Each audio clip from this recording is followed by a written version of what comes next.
audience. Welcome all of y'all, all of you, to the Bad Cop segment, the off-duty and on-duty edition. Oh, you got to show. Oh, I don't know if you took a look at this article yet, Dr. Virginius, but this article is like wild. I want to share. We got to share it right away. I'm going to share this quote just to show this quote in this article.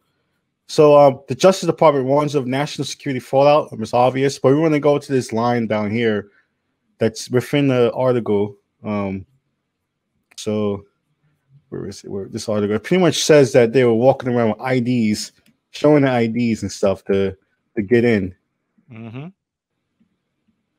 Like they were going to amusement park, like Rastafarian and Twitch. I want to go back to what we were saying, how they were going to Disney World. Literally, it was like that. They were showing the IDs. To go in there, having a good time, smashing stuff up. So one part of it, Capitol Police are now facing a reckoning. We're taking selfies. Some Metro DC police officers were seen chatting and joking around with protesters who had breached the perimeter. So this is after. This is not like before they breached. There's always like photos of people talking to cops outside, whatever. But this is after they got into the building. They were still hanging out with them, having a good time. So one current Metro DC police officer said in a public Facebook post that off-duty police officers and members of the military who were among the rioters flashed their badges and ID cards as they attempted to overrun the building. This is so strange for a revolution. Like, I don't know what kind of revolution. Here's my ID guy. I'm gonna go smash stuff up now. So that's what allegedly happened yesterday. People were showing IDs, like Rastafari were seeing, like they were going to like a ride in Walt Disney. They're going to like the most shitty amusement park in the world. And that's what pretty much happened yesterday for these white folks. It was pretty wild. This quote right here from this article. So what Waffles was saying, like, maybe this was a perfect scapegoat. You can't just leave Trump, and then this danger comes along, and you have a valid excuse to get out of the Trump party. And if you see like this conspiracy hole's gonna get, I think this is gonna be a whole nother conspiracy world, but it might be fact. So this was happening here. All this news we're getting from this, what happened yesterday, is pretty wild. And I want to go to, and also want to backtrack to like what people talk about comparing.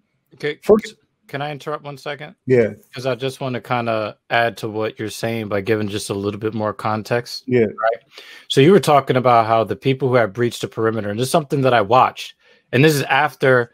The National Guard probably took several hours to show up because there were no. Yeah, because it was delayed because Trump delayed it.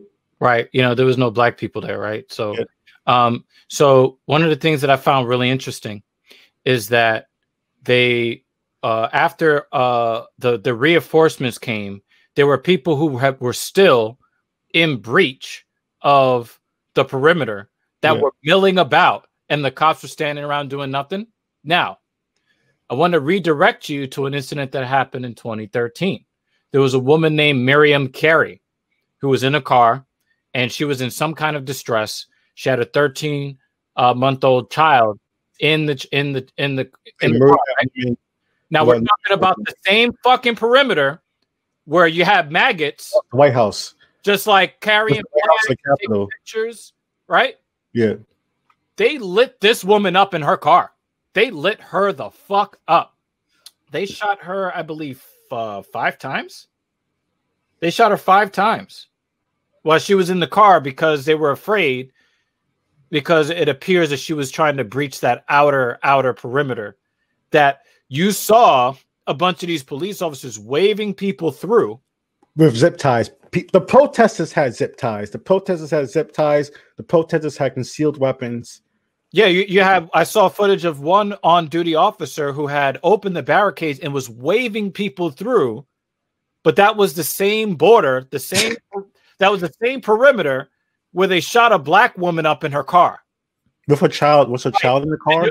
Yeah, her child, 13 months old, was in the car with her. So for those, like, I just want people to understand. I want you to see the difference, because a lot of people are trying to say, blah, blah, blah, blah, difference this, different that. This is how they treat people who breach the Capitol grounds. If you're black, especially a black woman, they're going to light your ass up without a second thought. If you're white carrying a Trump flag, Well, we saw last night. Yeah, they give you drinks, they give you treats, they give you like your special badge to get in line for the next bumper car ride in the House chamber. Yeah. They were jumping over the seats like they were running the Olympics, you know. So, but I want to show a contrast of like what the National Guard did yesterday, which was like nothing, and what they did to Black Lives Matter people, which was like diabolical what they did and evil. I'm straight up. I don't want to show in sinister, because this is not just cops. This is the military doing this to American civilians. Straight up. We're going beyond law enforcement. This is the U.S. military, not DC. This what happened to Black Lives Matter. People don't remember. This what happened to Black Lives Matter protests. They flew over the Black Hawk helicopters, like helicopters to use to kill Osama bin Laden and like spooky brown men that they make us scared of, whatever. They use these like incredible military machines on unarmed protesters in the street in DC. The flight kicked up debris and one occasion snapped a tree that landed near protesters. The footage widely shared on social media showed at least 2 helicopters conducting the maneuver, including the U.S. Army UH-72 Lakota and the UH-60 Black Hawk. They used these equipment on unarmed black, white protesters on the ground in D.C. when Black Lives Matter protesters were just walking down the street hoping that people will stop killing people in their neighborhoods. This is what they used on those people. So that's the contrast. And that was an actual protest. That wasn't like a mob of people being like cheered on by a general, which happened pretty much literally what happened in DC a couple of days ago. Like they had a rally with a retired general saying that we need to do something to take back an election. What do you think is going to happen the day after that? You know, so and compared to like a Black Lives Matter protest, which is just like young people who see the crazy injustice that's happening to Black people on a day-to-day basis, on an hour-to-hour basis. They're just tired of that stuff. Now, they can't even find work themselves right now. They go out and protest, and you meet them with like drones and robots and helicopters, sonic weapons, detain people before they even go to a protest.